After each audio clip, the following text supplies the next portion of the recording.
¿Vamos comenzando o tú me dices? ¿Sí? No. Okay. Thank you very much for being here. This will be our last afternoon activity in our summer school, and I'm very glad to introduce to you to Professor Dr. Werner Patzelt, and I hope it was great. Thanks. Thank you very much. He's a professor emeritus since April 2019, just recently, of political science at Dresden Technical University, full professor of comparative government at Dresden Technical University. In 1984, he received from Patzelt University, and afterwards he was assistant professor and since 1991 associate professor of political science at Patzelt University. His fields of specialization are comparative research on parliaments, parties, and political communication, generalized evolutionary theory, and evolutionary institutionalism, qualitative methods in political science. His professional activities he's in the editorial board of the German Journal of Parliamentary Issues. Here it is in German, and I won't even try. He's in various boards of public institutions. He's the summer school coordinator of International Political Science Association. He's an expert commentator on political issues in TV, radio, and newspapers. And let me say this, in his second life, he's a chorus director and a cellist. I'm very impressed, let me tell you, in my second life, I watch Netflix till I pass out, so I'm really, really impressed, so I wanted to mention that. So I leave you with Werner, who's going to talk to us about evolutionary institutionalism and history in political science. So, please. Okay, thank you for this nice introduction. And now let's go to something which I have perceived as very, very important since my student days. It's, so to speak, the marriage, the wedding between history and political science. And this is exactly what I'm going to talk about. See, usually we know what the political science topics are, and they are the following ones. We are concerned with politics, that is, with all this bargaining, decision-making, campaigning. What is the daily stuff of politics? We deal with policy, with foreign policy, immigration policy, economic policy, budget policy, whatever policy. And of course this is important. And we deal with polity. With polity we mean the types of political systems, the functional logic of political systems, of regimes, of institutions, and that's the world of politics, of policy, of polity, which we as political scientists try to understand, try to explain, try to teach to others who hopefully learn something important about these things. Politicians hopefully included, in practice mostly excluded. So, that's fine.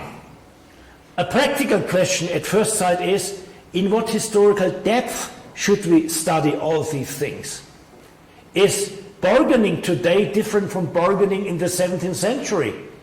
Different from bargaining back in the Roman Empire or in the Greek city-states? Are the patterns of foreign policy today different from how they were 40 years ago, 100 years ago? In the field of international relations, there is much argument that we still can learn very much from the analysis by Thucydides of the Peloponnesian War, because the basic patterns of foreign policy have not changed, as these guys argue. And types of political regimes are only present-day political regimes of interest for a political scientist. Can't we learn anything from the structure of the Roman Empire, of the British Empire back in the 17th century. So in which historical depth should we, as political scientists, study politics, policy, and polity? Well, actually there are different conceptions in political science or among political scientists about the proper relationship between history and political science.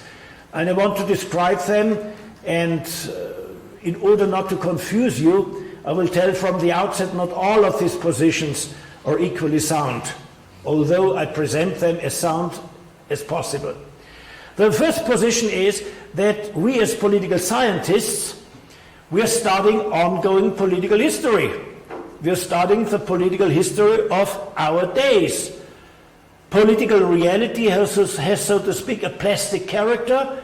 It was different yesterday from how it is today. It will be different tomorrow from how it is today. And it is politics which give shape to polity, policy, and politics themselves. And therefore, we study ongoing political history, because nobody else would do so. So we would do ideographic analysis, comparative analysis of subsequent elections, of cabinets, of shifts in political attitudes. We are chroniclers of the politics of our own times.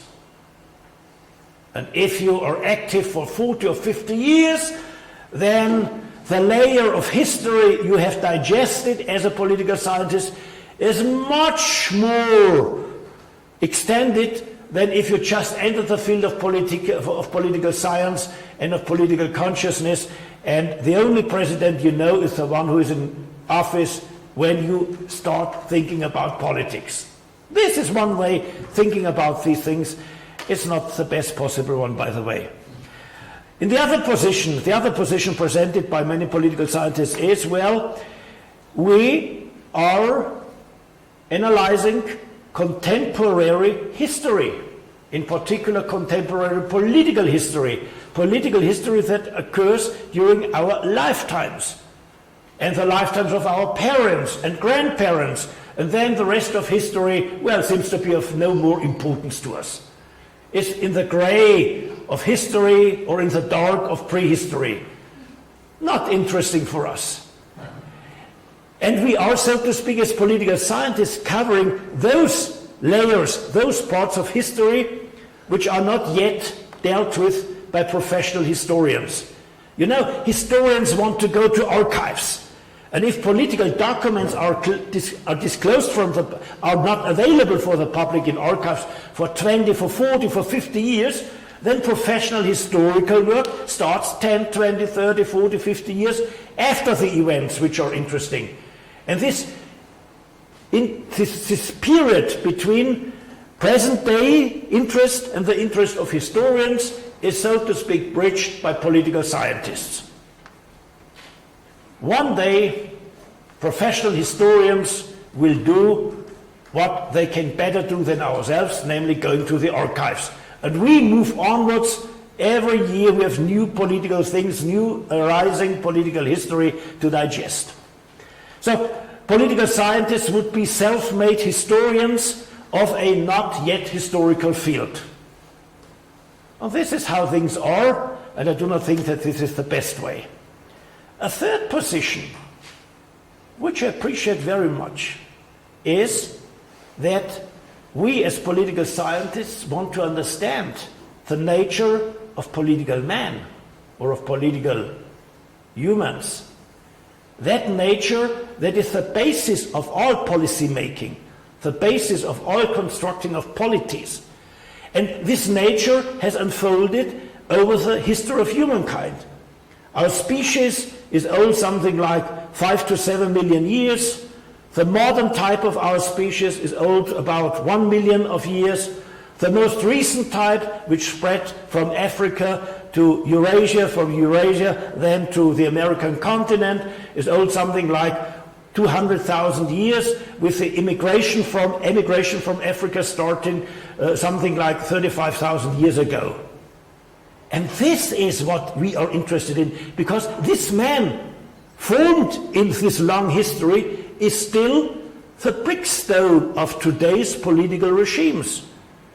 It is our inborn attitudes which give shape to our political actions, to our political emotions, and this is what we should study. So, in this case, political scientists would start with the insights of evolutionary anthropology, would start with the insights of sociobiology, and they would include in their research at least basic knowledge of the history of at least the most important cultures.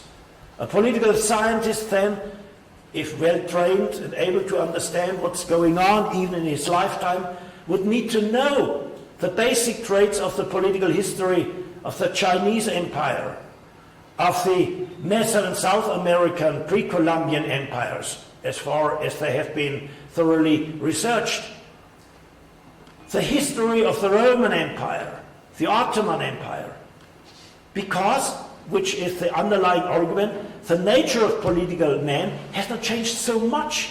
Only the superficial circumstances, the contingent events change from decade to decade, from year to year. There is the broader picture, the picture or the pattern lying underneath remains the same. So those are the three positions usually assumed by political scientists. My feeling is the closer you are towards position 3, the better for you and for your colleagues. But that's a minority who thinks in these terms. So, having said this, let's take a closer look at the nature of the problem, which needs to be solved by a readjustment of the relationships between history and political science. See, in pre-professionalized times, when there was now political science proper, which started in the United States some 120 years ago, 130 years ago, which started in Europe some 100 years ago, which has started in other parts of the world, maybe even later, in pre-professionalized times, many political scientists were historians. Historians interested in politics.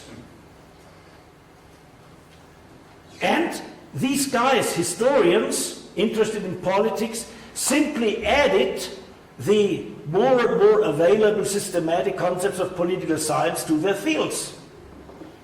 And sometimes even engaged in comparative history, trying to find out the systematic patterns underneath the surface of day-to-day policy making.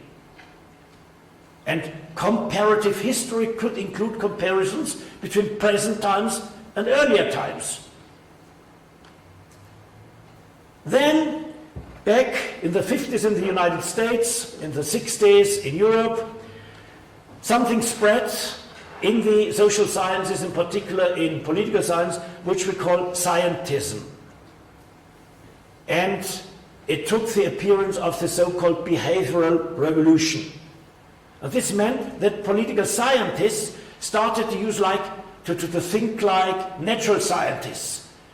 The basic assumption was, and is, for good reasons by the way, that there is a unified science. Doing science is the same in all disciplines. Only the topics on which you make science differ, but the logic of doing science is the same. And then political scientists started to think in sets of well-organized variables. And this is how most of you usually think, for good reasons by the way. Will it do the trick? Yes. They think in variable sets. What do I want to explain? That's the dependent variable. From what other components of reality do I want to explain something? Well, those are my independent variables. What other variables overlay this relationship and shape it? Well, those are the intervening variables. In what setting is this variable system which describes the working of policy, politics, and polities, in which broader context is this setting of so-called endogenous variables embedded? Well, then you look at background variables. And then there are different instances or cases of such configurations. Then you look at case groups, populations of cases, subpopulations of cases, and do comparative research.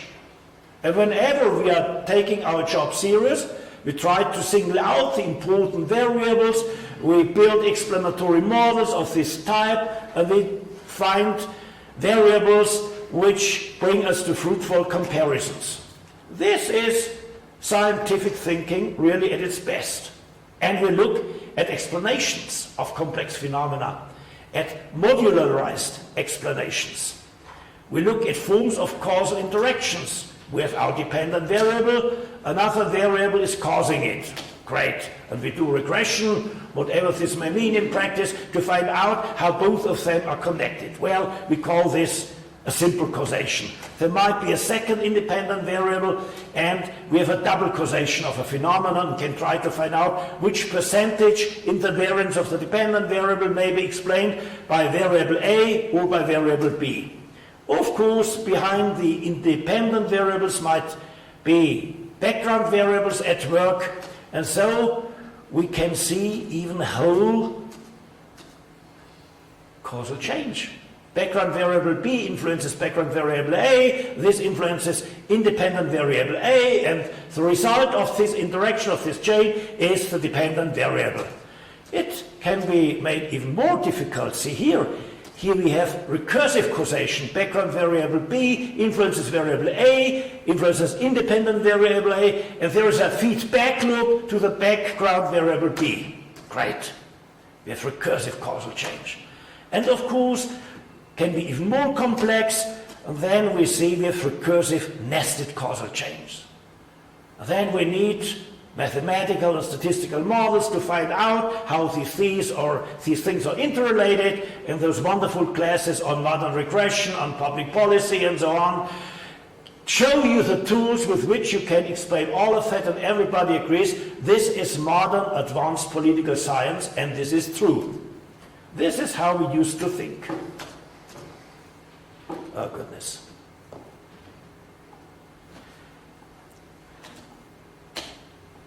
But some questions remain open. Where do the empirical reference of all these variables come from? Does the empirical reference of the dependent variable fall down from sky? Or do the independent variables grow out from Earth? Where do they come from? The short answer is they come from history. They come from history. In the course of years, of decades, of centuries, they are formed. And this is why they are there and have to be taken in account when we're doing explanations of policy, politics, and polities.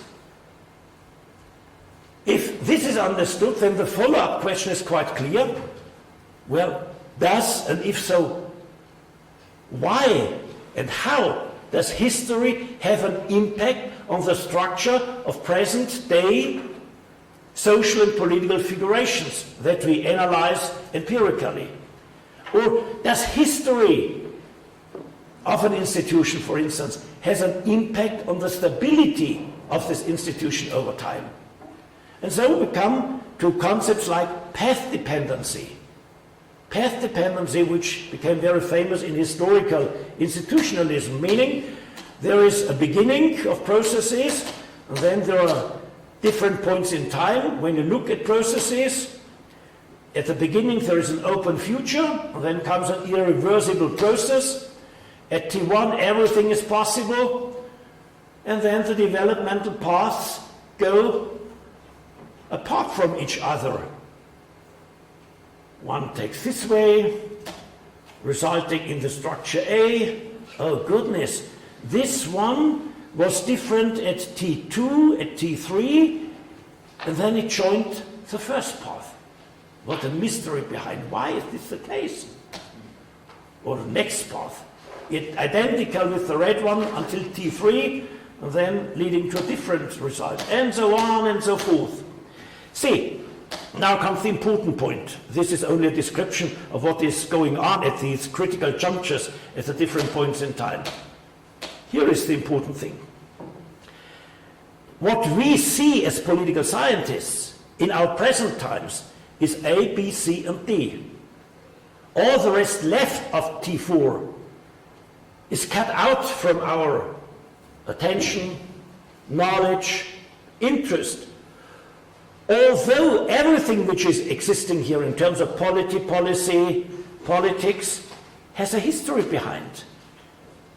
So usually political science is quite flat, because it looks only at the surface of reality and does not look at the very foundations of this surface, of what is behind. It is like as if it would look at a tree and only see the leaves and not the roots of the tree. So this is history, unfolding over time with contingent turn-offs, with not predictable results, not predictable at T1, what will be the case at T4. But in hindsight, you can understand the developments. And sometimes you then run into the fallacy of thinking, well, because the path was the blue one, it was necessary that the blue result C came out from history. Presumably there is no necessity at all in history.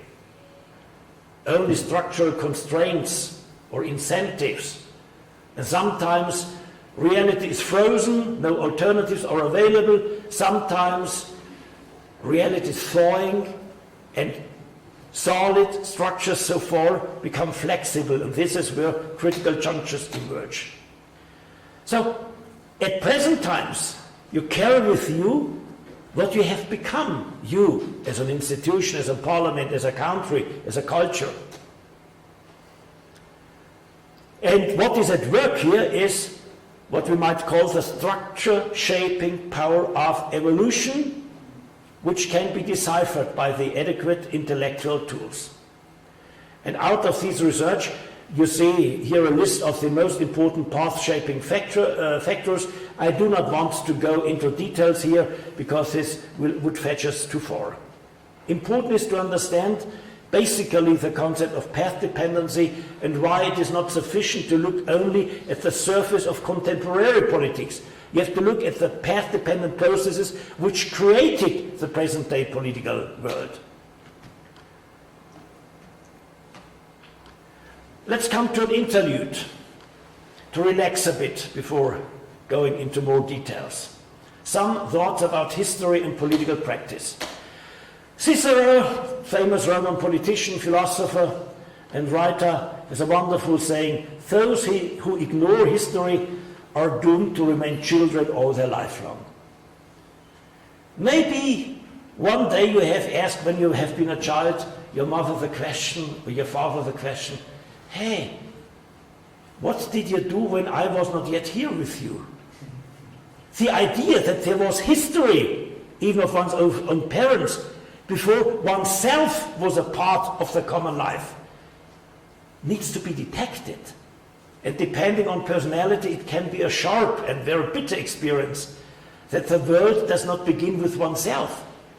And it is important to know the world before the own existence. And this is what Cicero means. Those who do not know that the own existence is only a very uninteresting phase in the history of humankind, those are children. You become intellectually adult as soon as you take an interest in why the things are so as they are. Because then you may get a handle on how to change things. The other is the famous proverb, Historia magistra vitae, history is the teacher of life. You could draw lessons from history. Yeah, can you really? What lessons? So let's not go into more detail here. There's an anonymous quotation. Theory without history has no root. History without theory brings no fruit. This is an adequate description of the present-day roles of political science and history. Political scientists produce a lot of theories, of which they claim that these theories explain the world and allow to predict the future sometimes. But theory without history, without being a history of how the present reality has originated, evolved, got its shape, such theories have no root. They can be fancy theories, simply fairy tales, only passing as valid because people like to believe in these theories. And history without theory brings no fruit. This is what we see out of so much historical work. So much is written about history. What are the benefits thereof, apart from having documentation? What can be learned from it? So my own favorite formula is the following one. Those who do not know history won't know their contemporary times either. Because the contemporary times is only a tiny layer of reality. And those who only know the tiny layer in which, for some coincidence, their lifetime is falling, what they know out of this thin layer is not very significant, very representative of what the whole layering structure of reality is about. The common determinator of this formulae is there is so much information in history about why and about how the surrounding world and its constituent process came into work that it would be stupid to ignore this treasure house of information about the possibilities of policy making, of establishing polities, of formulating successful policies, that it would be stupid not to use the contents of this treasure house. And if you buy all these arguments, then you will see that there are apparently some good reasons, some really good reasons, for remarrying history with professionalized modern political science. Remains the questions, how can this be done? Here are some ways towards a marriage between history and political science. And I will add a few remarks on the shortcomings of these wonderful wedding scenes. You can give political scientists good historical education. This can be done. I know political scientists who are proud not to know the era when Napoleon or Charles II of England was in power. There are even historians of modern times who are proud to say, well, they don't know who Charles the Great has been and how he gave shape to his times. See, this is specialization which leads to nothing. Giving political scientists good historical education, or at least giving them a feeling for history and its lasting impact for present times, allows them to see what is beneath the surface of contemporary politics. And by the same token, it would be a good idea to give at least some historians a feeling for political science. And the ability to think in variable sets, to think in complex relationships, in complex causation schemes. So this is fine anyway, and as soon as we have more political scientists who got the training in history and the other way around, we have a basis for desirable and even necessary cooperation. The second thing one could do is to do long-range time series analysis of politically important facts and to distinguish different layers of the historical process. Let's go a bit into detail, but let's from the outset say that's a good starting point to do these things, but they offer not so much explanation as we would like to have. When I'm talking about time series analysis, I'm not talking about time series analysis in the purely statistical sense of the term. You know, there is an extended field in statistics dealing with time series analysis. It's important and it's good to know much about this field. This is not exactly what I'm talking about. But the guiding idea is the same. Well, the guiding idea is get quantitative data on as many politically relevant phenomena as possible over as long periods of time as possible on population, production, consumption, parties, votes, cabinet stability, revolutions, whatever else, and plot these time series data, plot them against each other such that you're able to detect patterns in this time series data, such that you're able to detect turning points, such that you can derive hypotheses on why a certain pattern occurs during a certain period of time, why a certain turning point emerges, a critical juncture, as we've seen on the slide on path dependency. Then you look carefully at what is happening or was happening at the turning points, and what the political meaning or the political consequences of these turning points have been. And the good news is this has been done successfully for a long while. It's no riddle how to do that. It's, at least for some political scientists, a standard procedure. It makes sense for both historians and political scientists, and it was quite fashionable, in particular in a certain school of French historians, where they even adopted many social science methods. Let's talk a bit about Braudel, a French historian, a wonderful man, a great scholar. What did he contribute to our understanding of how to marry political science with history? His basic idea was to distinguish between different layers of historical processes. In particular, he distinguished 3 layers. The first layer, the lowest layer, he called la longue durée.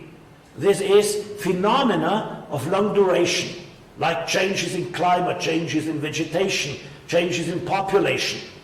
Things which have time spans to be observed of decades, if not of centuries. Then, with shorter time spans, he distinguished from the longue durée la conjoncture. Phenomena encompassing something between years and decades, like economic cycles.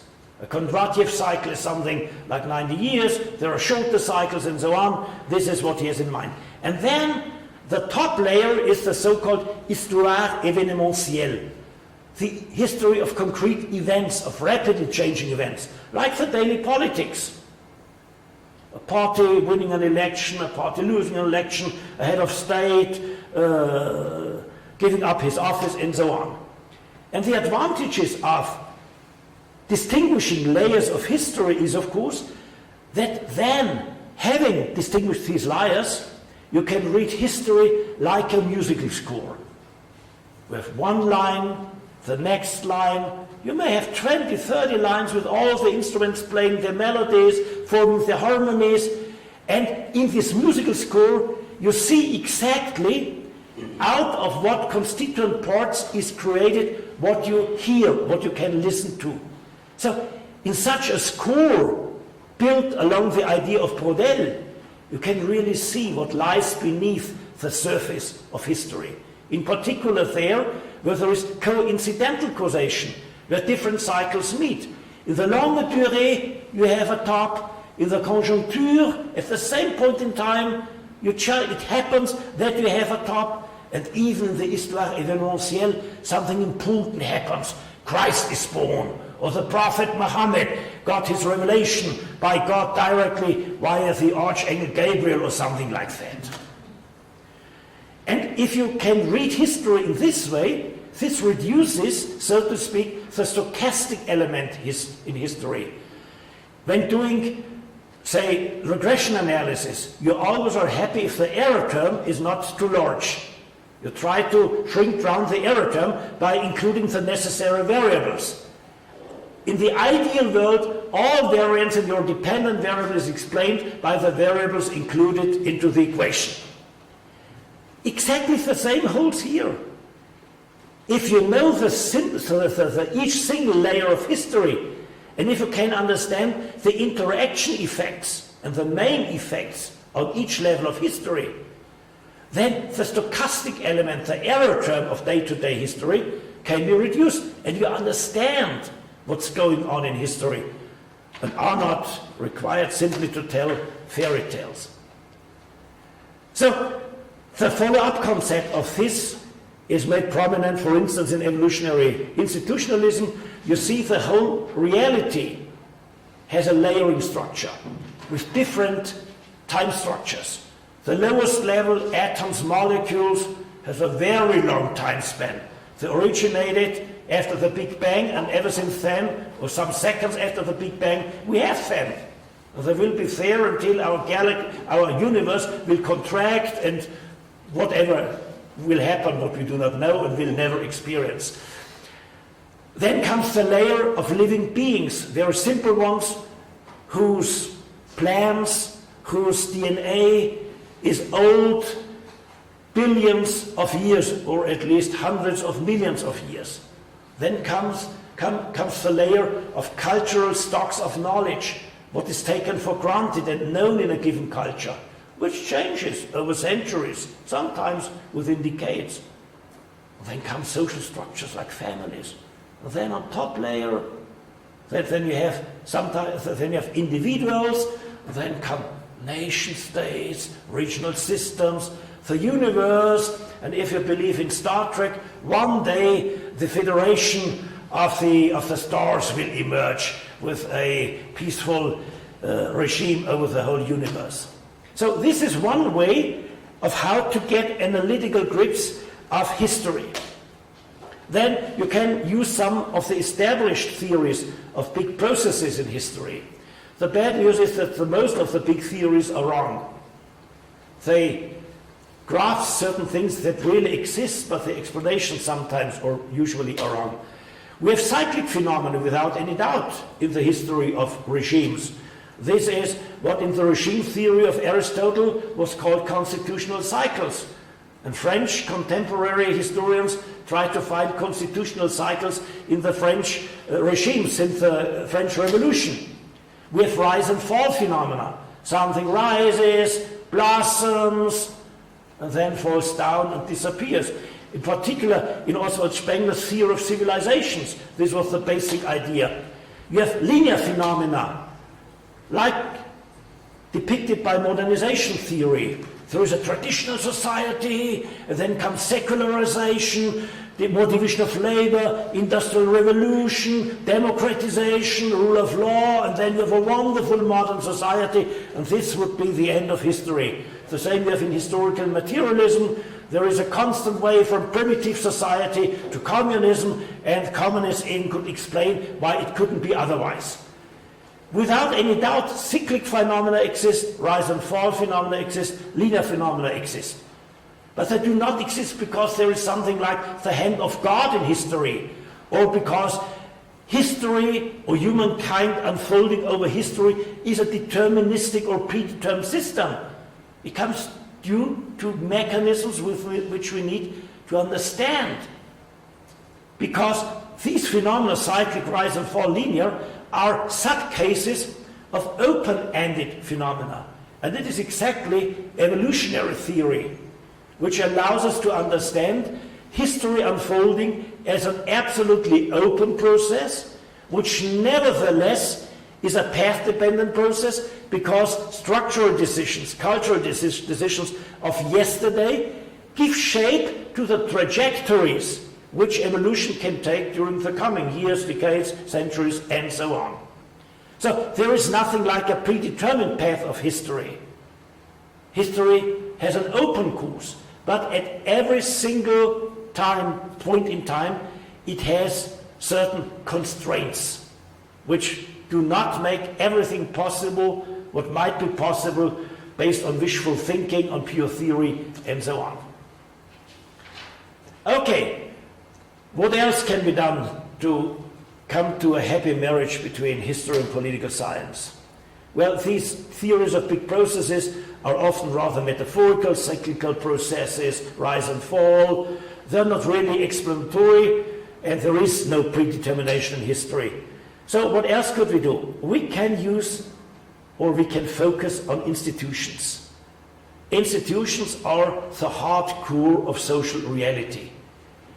And if we look at the hard core of social reality, well, then it does not come as a surprise that there are many stochastic processes around the hard core of history, the dike, so to speak, which give the river of history its limitations. So let's look a bit closer to institutions. And here we enter the field of historical institutionalism, of which evolutionary institutionalism is only a follow-up. Evolutionary institutionalism doesn't anything else but bringing in evolutionary thinking, the understanding of the evolutionary algorithm, into what has been known and detected by historical institutionalists. And the basic ideas are the following ones. Institutions like armies, administrative bodies, governments, religious orders, families, criminal gangs, if they stabilize themselves over time, like the Italian mafia or 'ndrangheta. These are the hardest social constructions that humans generate. And therefore, institutions that we generate themselves become stabilizing factors in the open-end process of history. Understanding institutions and their make-up, their effects, is therefore a pathway to understanding the unfolding of history. So we have to look especially at institutions if we want to connect historical knowledge with systematic social science analysis. To put it metaphorically, institutions are like dikes that channel the flow of events. Institutions bring order in history, but there is no necessity for any institution to emerge, and institutions come and go. And this creates cyclic phenomena, rise and fall phenomena, and so on. So we have to look especially at institutions if we want to detect what brings order in history, what brings cycles in history, rise and fall, what brings linearity in history, what is path shaping in the historical process.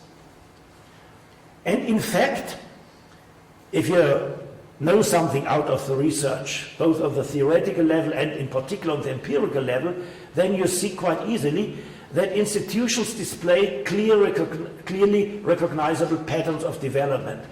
Like institutional layering. You have an institution, and over what is working, you put another layer, another layer. A wonderful example is the Roman Church. It starts as a gang of fishermen in Israel. Then some congregations and communities emerge.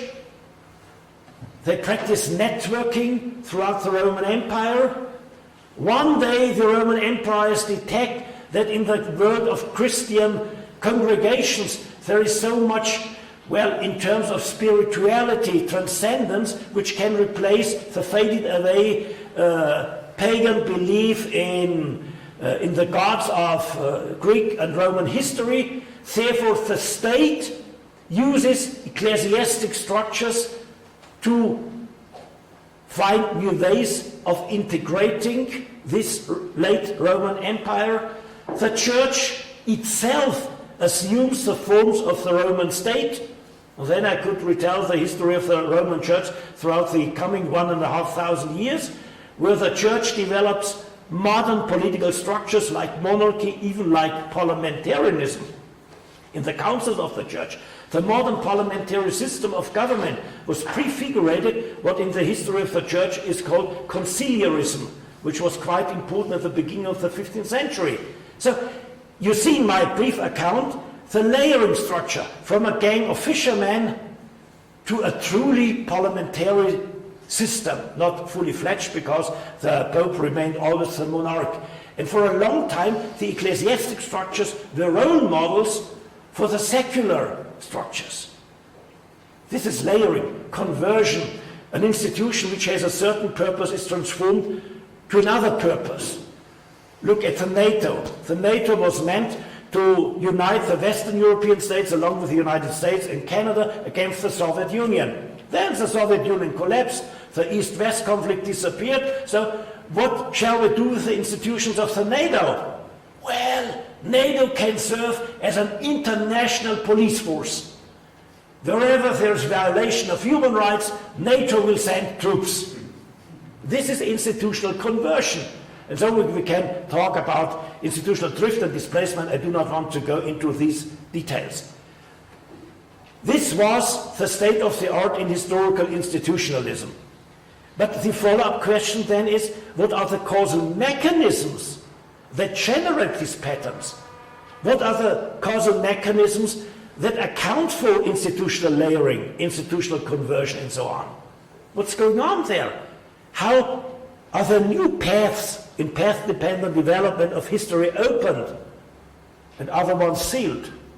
And this answer is given by evolutionary institutionalism, with which I intend to end. So the last way towards a marriage of history with political science is to use generalized evolutionary theory as an integrating paradigm. Why could we do that? Well, we all are the children of evolution. Our history starts with the Big Bang. Sometimes at a certain point in time, simple forms of life emerge, and out of the simple forms of life, everything has emerged what now is living. Social structures have evolved over time from family structures on a very primitive level, a male animal and a female animal having common offspring, taking care of the offspring, until those highly differentiated marriage systems which many cultures know.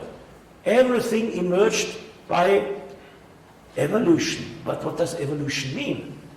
This can be easily expressed because there is a very straightforward, simple algorithm of evolution which can be observed on all levels of life, from simple animals up to parliaments and other institutions, even to whole ideologies, philosophies. Everywhere this algorithm of evolution can be observed. It runs as follows. A new generation comes in the world, either by biological practices like making sex and creating children, or by new students entering university and being taught statistics, such that one day they can be wonderful professors of statistics. So what is done in this case? Plans for building whatever, a body, a statistical theory, are transferred from one generation to the following one. And in this attempt to transfer an intellectual matrix, a mindset, or a biochemical structure like DNA, from one generation to the next one, from parents to children, from teachers to students, in this process, variation of the plans occur, unintentional and intentional variations. And while structures and systems are built along the plans of the DNA, the plan of a statistic course, while structures and systems are built along such plans, and while systems compete for scarce resources, a two-stage selection process comes in. The first step of selection is no variations will be maintained that do not fit in the overall structure that is about to be built. For instance, somebody in North Korea has a wonderful idea that having a parliamentary opposition would be helpful for good governance. And he comes to the dictator in North Korea and says, hey, I've got a good idea, let's have parliamentary opposition. Well, this does not fit with the overall structure of the regime. This guy will be kicked out and brought to jail, and he will not live for many more days. This is what we call internal selection. It can be observed on the biological level, on cultural and social level as well. And second, if a change, a modification has survived that phase of internal selection and has become a part of the now existing structure, well, this structure will have to compete for scarce resources from the environment. Without resources, a system cannot survive. Be it an animal, be it a university without students who want to enroll, well, will collapse within short. So, such modifications who no longer allow to get the necessary resources for survival, be it political parties, armies, democratic political systems left alone by people who now get more and more authoritarian-minded, such modifications that do not allow the system to get the necessary resources will disappear because they are no longer made, or if they are made, the system carrying these modifications will come to an end of its working. And by this process, and this is exactly the algorithm of evolution, two results are generated. We have differential reproduction of contingently better or worse fitting systems. Differential reproduction, which makes that some species, some types, some forms spread and others diminish in numbers or disappear. And we have the creation and change of types of whole systems, including institutions. They are formed in this process. Modifications in the course of transmitting a plan to the next generation, and this two-stage, two-phase selection process. And this is really applicable to all systems that evolve over time, on all historical entities, including humans themselves, and is applicable in particular on institutions. Where do we go from here? Where do we go from here? We go to this hyperlink.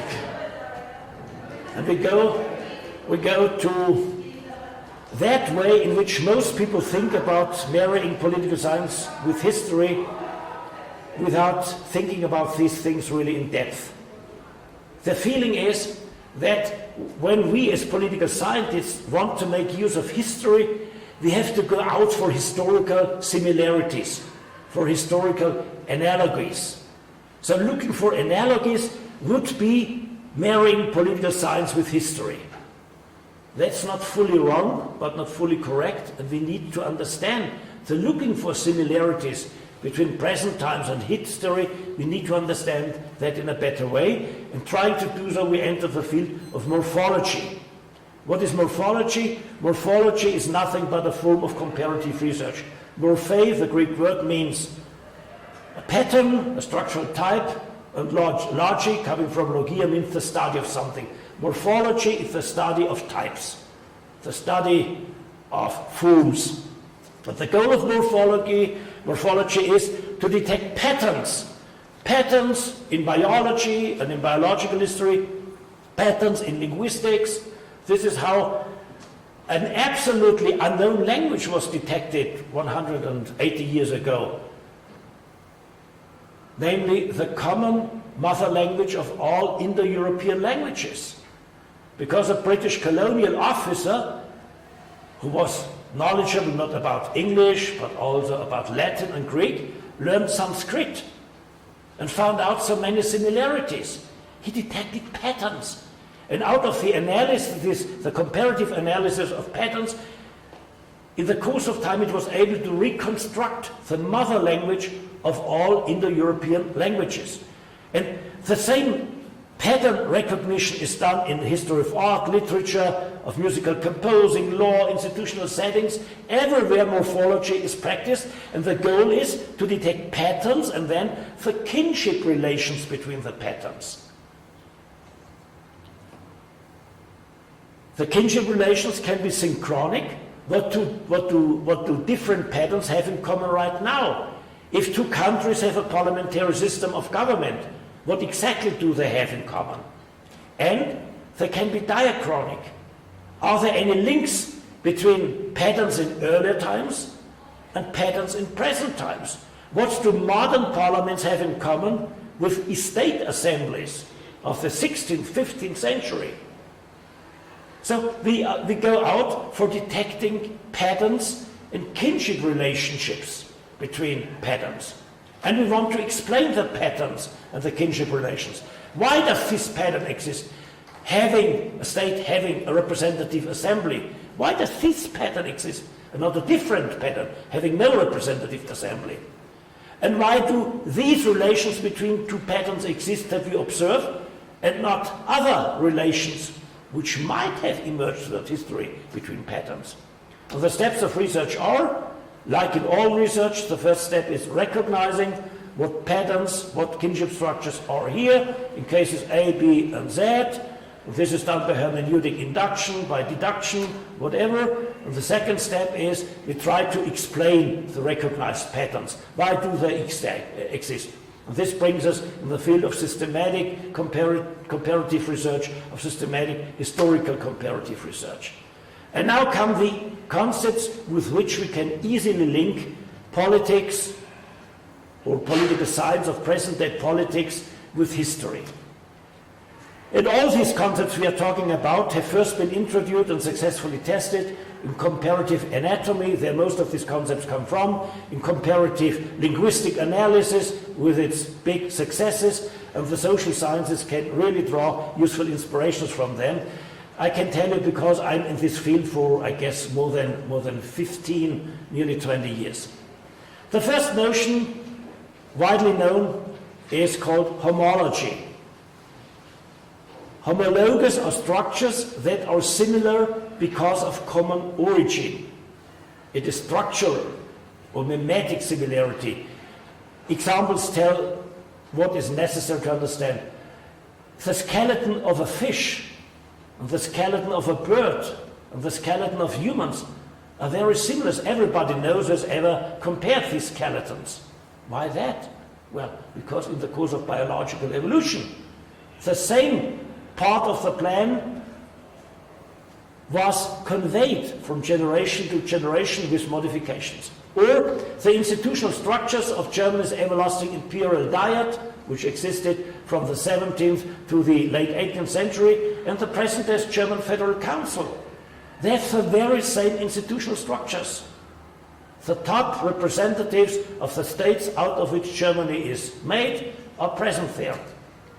The next notion is well known to everybody and usually misunderstood. That's the notion of analogy.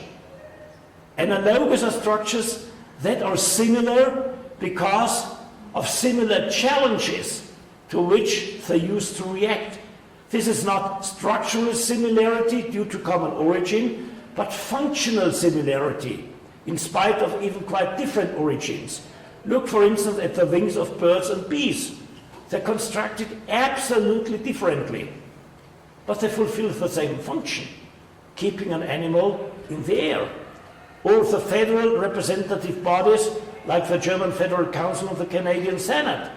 They are federal bodies, although the origin of both is absolutely different, which in the case of the Canadian Senate brought about a discussion of its reform ever since it was implemented by the Constitution of 1867.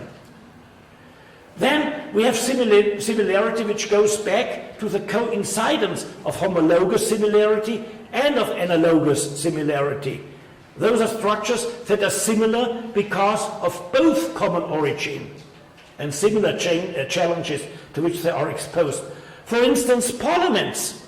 All parliaments which we have in the world are, in last consequence, of European origin, spreading around the world in the course of colonialism, imperialism, institutional emulation, and so on. And those parliaments who also, or in addition, fulfill the same functions of legislation, control of government, linking the central political decision makers to ordinary systems, those parliaments which in addition fulfill the same functions are very, very similar to each other. This form of similarity we call homo-analogous similarity. Then we have homodynamy.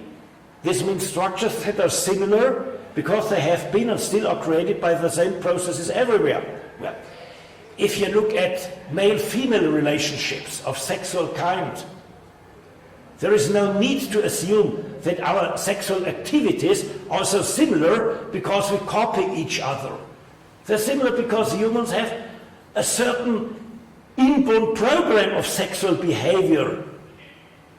And therefore, sex functions everywhere in the same way and has similar cultural surroundings and social surroundings. And the discipline of sociobiology is very strong in bringing out these things. And we have homonymous similarity. Those are structures that are similar because the blueprints of them are routinely available, like setting up task forces, administrative subunits, committees on our level of reality, or finding hairs everywhere in your body. In your ears or hairs, in other parts of the body, because the construction of a hair throughout the body is done in the same way. Only some parameters are changed due to epigenetic systems, but I do not want to go into these details. So, your question will be, why to hell have I shown to you all these concepts? What is their use? And now comes what the use is. These concepts, homology, analogy, homoanalogy, homodynamy, homonymy, these concepts offer clear criteria for detection or ascription of similarity or dissimilarity, independent on whether we study similarity in present times or throughout history. Because structures then are similar, if they're not dissimilar, if they're similar, because they have a common origin, going back maybe over centuries or thousands of years, because they react to the same functional requirements. And some functional requirements, like organizing political legitimacy, coming to compromises via bargaining and negotiating, deterring enemies. These functional requirements have been the same throughout human history. And therefore we really detect things that are similar and can draw lessons from these parts of history. Both factors may be at work. There can be similar processes of reality construction, which we call homodynamism, and there can be the integration of similar or even the same structural modules in otherwise different structures. See, these abstract morphological concepts allow us easy to distinguish what is similar and dissimilar, maybe the same or not the same, throughout history, and be it the most remote history that we can conceive, and present times. And making such distinctions between different types or dimensions of similarity and dissimilarity finally offers clear concepts for comparative research and for comparative historical research. This leads out of those intellectual impasses in which all of you one day have already been. This is the debates on wrong historical analogies, on mistaken analogies, on whether two cases are simple enough to be similar enough to be compared. Usually those debates are fruitless because the participants in these debates have different conceptions of what similarity may mean. And as long as you have only the notion of analogy, without knowing that analogy is only a very particular form of similarity, then you can't have any differentiated argument on these things. And using these concepts from homologous similarity to homonymous similarity, having them at your disposal allows you to turn comparative institutional history into a really cumulative field of research. This brings order into history, allows pattern recognition and pattern explanations. And then you can set up quite new types of institutional typologies. You can set up genealogical trees. Where do modern parliaments come from? Modern parties come from? Then you detect they come from secret congregations, our modern parties. Nothing having to do with transparency and so on. And this is what you see in parties still today. You can do cross-tabulation of genealogical trees and of functional settings, thereby getting first and even second or even final explanation sketches of why certain patterns coexist. These notions allow the integration of the results of so much an impressive work of institutional history into a modern comprehensive history. For instance, in my case, because this is my field of study, the institutional evolution of parliaments and legislatures, based on case studies, by the way, or theories on the evolutionary advantages which are open up to political systems if they have the peculiar institution of a representative assembly. See, doing this type of research, there is no distinction between political science and history. Both are the same game. Only the difficulties for research, the availability of data is diverse. So this brings me to my concluding remarks. I hope I've demonstrated to you that the integration of the results of historical research into political science is really of high theoretical and practical importance for our disciplines. I do not care for historians since I'm a political scientist, but even for historians this might be inspiring. There are many ways in which such an important integration has been attempted so far. Yes, we have looked at them, but most of them were not as good as they should be. The most hindering obstacle for integrating history into political science has been the transformation of our discipline in what we want to be a hard science, a methodologically hard science. And this is wonderful, going out for generalizing results. There is nothing wrong with it. But doing that, we have lost our sense for history, our longing for historical knowledge. And we even have acquired an attitude of contempt for mere historical research. It's of no contemporary interest. So we have to redetect the value of history, and we have to find intellectual tools to integrate history into our social and political science research. And there are non-intuitionist, scientifically acceptable ways to combine history with political science, with which we come to generalizing theories. And evolutionary institutionalism, an offspring both of historical institutionalism and of general evolutionary theory, seems at present to be the most encompassing and the most promising paradigm for reintegrating history with political science. And this is what I wanted you to know, what I would like you to digest, what I would like you to think through. And if one day you detect your love for history, don't forget what I've told to you today. Thanks for your attention.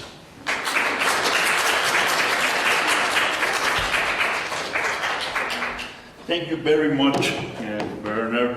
I will make a brief commentary on your presentation. Since my English is so lousy, I forced myself to write my commentary.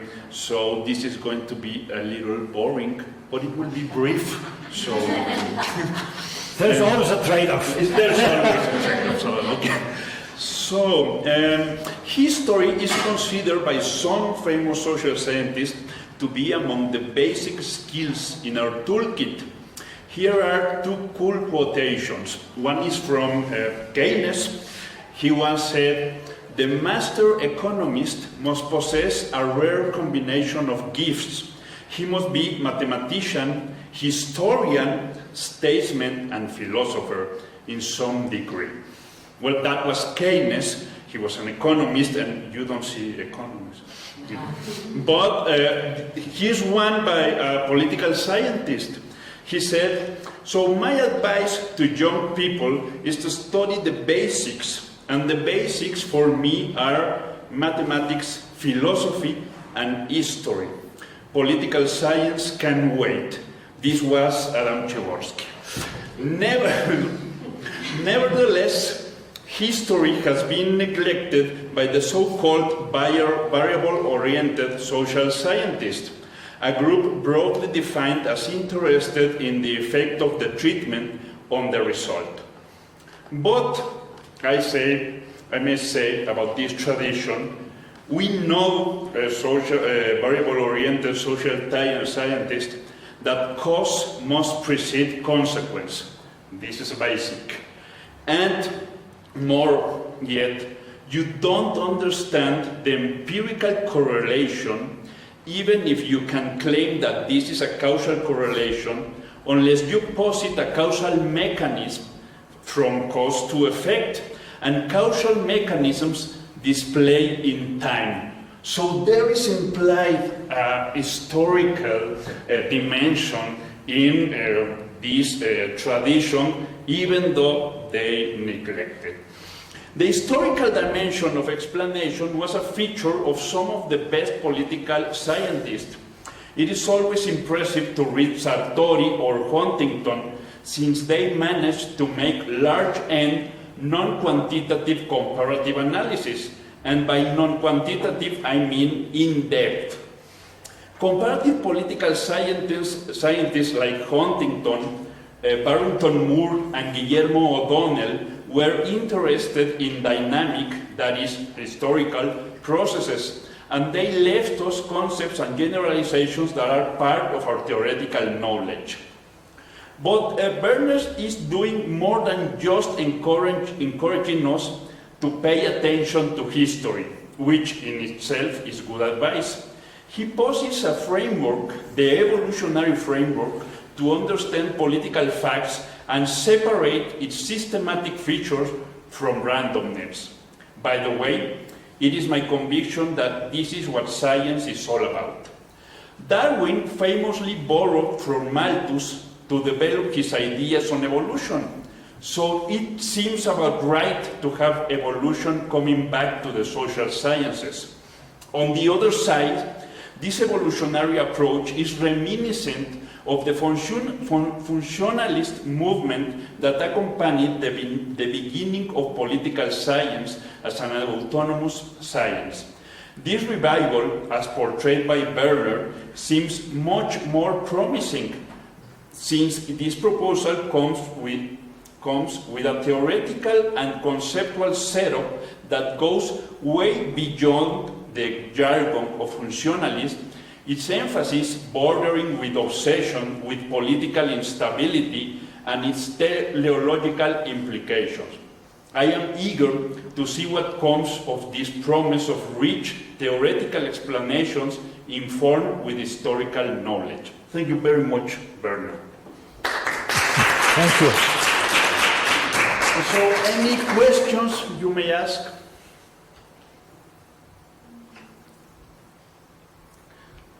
So I will ask you a question. In all this, what do you think, or what are your thoughts about prediction in social science?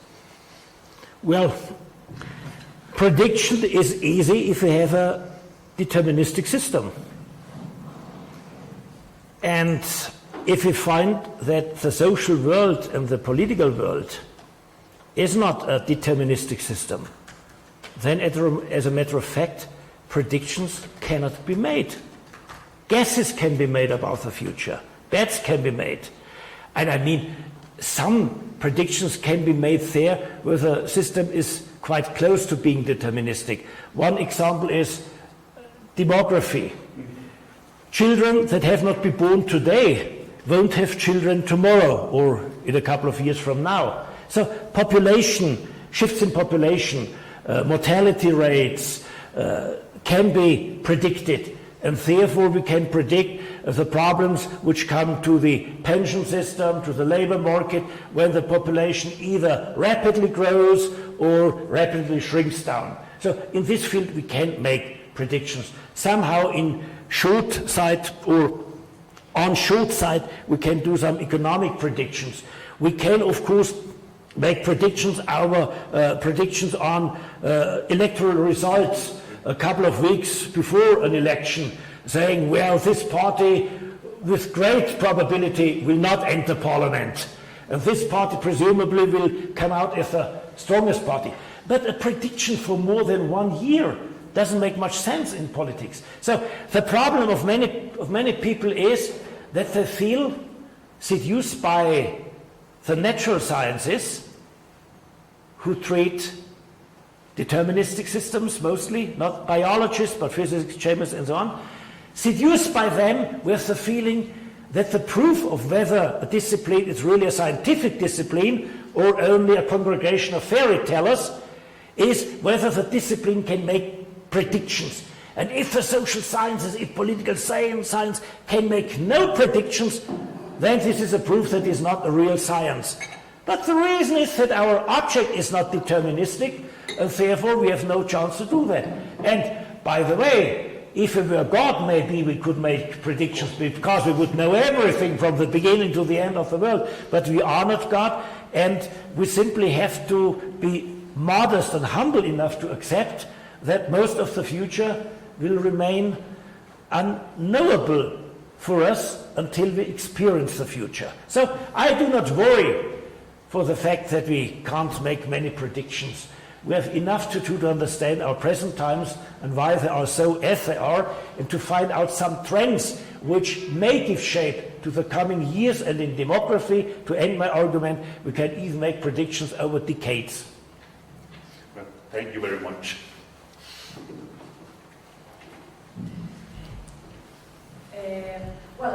Wait for the mic. Thank you very much for this very interesting and exciting way to see history. I think it is undoubtedly important. But I have some concerns about introducing history in our study of political phenomena. Probably it is because of the approach we have taken. The first one is when and how to capture one layer or one piece of layer that you talk about in our works. I mean, it looks very attractive, I mean, to think about the layers. But at the same time, when we are, I mean, really trying to explain one phenomena, how to capture this piece of history that is related to our, problem in time. So this is, I mean, from layers to concrete, in a sense, variables, which I think is sometimes difficult. The second is about the Eternole. The Eternole argues that the context makes a difference. But then, I think that if context really influences everything, how can we do comparative analysis? I mean, how difficult it is, when you know that context makes a difference. And my last concern is about the explanations, some of the explanations of democracy that I've seen. Mainwaring, in one of his latest works, he found that the history of democratization was the best explanatory variable for present democracy. So past democracy is the best explanation for present democracy, which means that, in a sense, those countries as Mexico that has no history of democracy is, in a sense, condemned to be a semi-democracy. So, in a sense, I mean, history is there, but I think it's difficult sometimes to capture and to introduce, history in our work without ending with this kind of, conclusions that, we are condemned not to be a fully liberal democracy. Well, the, so to speak, opening joke of my answer would be, there are so many things difficult in political science and doing empirical research that it does not come as a surprise that including history is difficult as well. It's quite normal that we have to come to grips with difficult challenges. But having said this, I want to be a bit more serious about your important points. See, my reading of Mainwaring's argument is the following one. There are path-dependent processes. And if after a critical juncture a certain trajectory has been walked down for a long while with all these stabilizing side effects, well then, of course, what is created along this trajectory will be much more stable, as if there is only a short trajectory, or if the reasons which led to the last critical juncture still are in existence, therefore stopping a development along the trajectory entered at the last critical juncture. So this is nothing but an argument about the working of path dependency. It's neither a prediction, neither a prophecy, neither a tragical announcement. It's simply a description of how things are. And then the utmost challenge is to stabilize a established democracy as carefully as possible, to treat it in a very careful way, and to stabilize it from one generation to the next, to the next, to the next. And one day, democracy will have been there for 2 or 3 centuries, and we cannot understand how at any time people have governed them differently. Regarding to the second argument, that context matters, this is true. And how do we come to grips with context? Well, we think about the variables that we have to include in our analysis, or in QCA, the conditions which we have to include. Well, and then we may be lucky enough not to omit any necessary, any important, any relevant variable, any relevant condition or not. If we are lucky enough, then it's no problem to include historical facts in our comparative analysis, and we will feel that the results of our analysis make a lot of sense, feel good, are intuitively plausible. And if we fail to include the necessary things or have awkward models in our analytic narrative, well, then we will feel our argument, our result is not really convincing. And if we do not feel that, our colleagues at conferences certainly will detect that. As to the first point, as to what layer of history we should reach out, I think the best way to think about it is to look at cleavage theory. What is giving shape to party systems? Cleavage theory as developed by Stein-Rockhahn, Lipset, and others.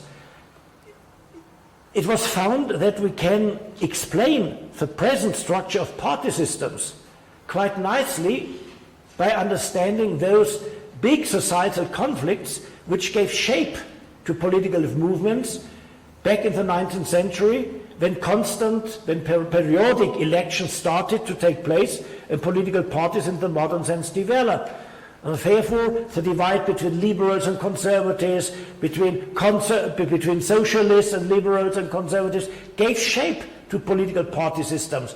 And we would not understand present problems of the social democratic parties in Europe and their decline without looking at history. So our sensitivity, our theoretical sensitivity, our knowledge of theory and of history itself would lead us to the conclusion, if we want to understand the dynamics of the presently reorganizing party systems, we have at least to go back to the 19th century and to see what has changed in terms of economic problems, of social structure, of ideologies, of new problems like climate change to which societies have somehow to react.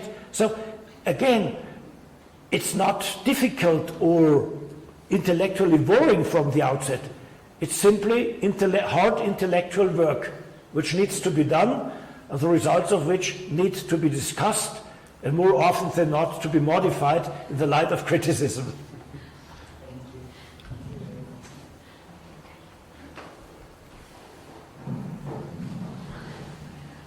Okay, so in this logic of path dependence, what do you think about, or have you used the method of process tracing to precisely integrate this theory, this history and political science, and not only to integrate history with political science, but also as a method to use as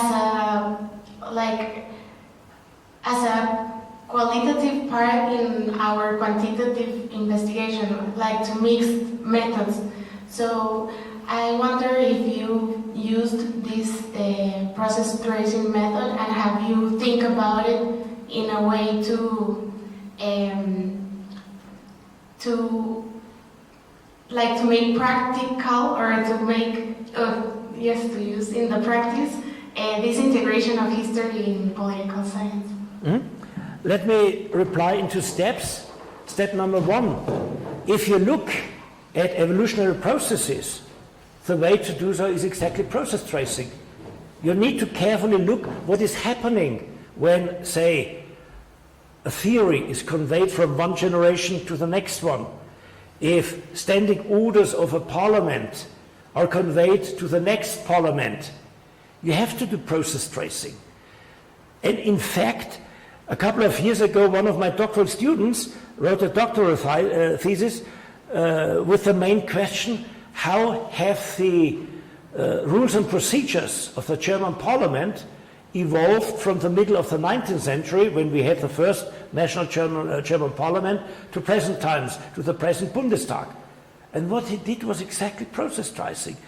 Of a very, very detailed way, he looked in the parliamentary archives, into the biographies of parliamentarians, why they have changed certain rules, under which circumstances, what they've considered, what the consequences have been, what the follow-up consequences of these consequences have been.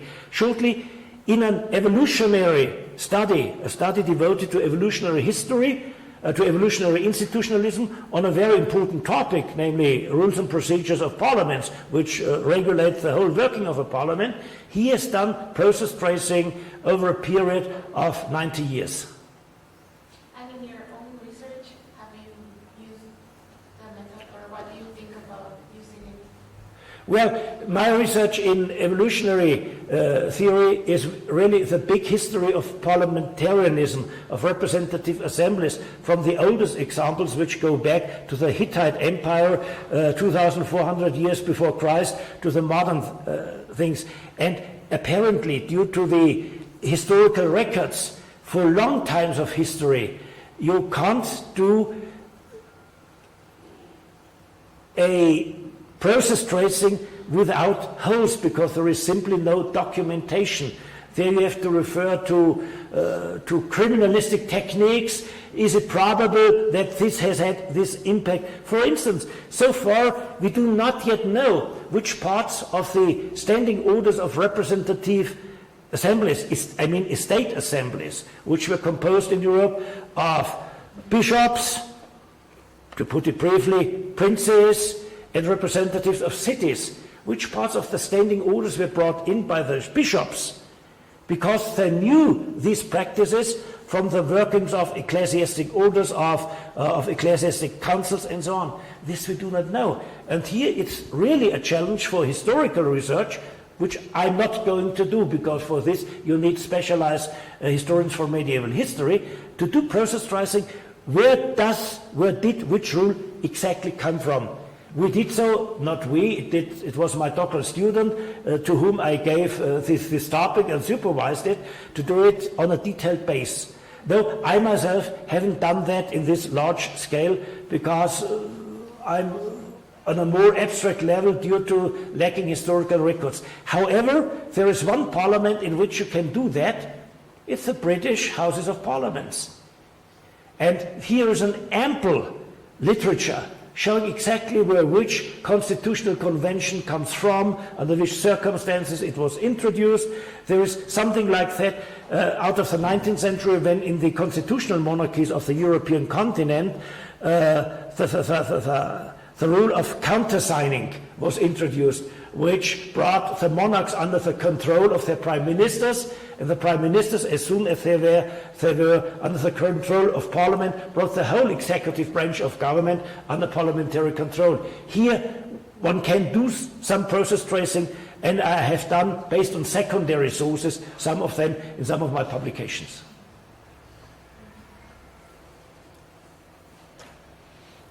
Okay, well, thank you very much, Werner. It was really, really interesting. Thank you. It was a pleasure talking to you.